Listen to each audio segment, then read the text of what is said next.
Welcome to Samba Samba. Enjoy the video. You'll start by confirming your account and basic sync settings so you don't chase the wrong problem. Sign into the same Apple ID on every device and open Settings Music to enable Sync Library. Once done, look in the Music app or iTunes for the iCloud status column.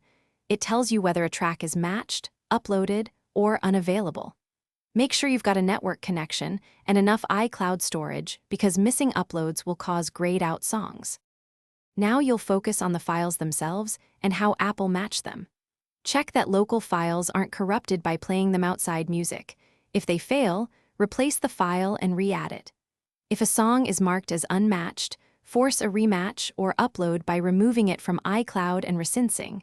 This lets Apple attempt a fresh match.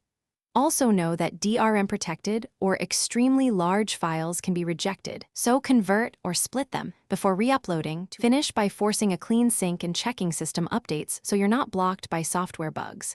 Sign out of Apple Music on all devices, reboot, sign back in, then trigger a library sync. That often clears stuck states.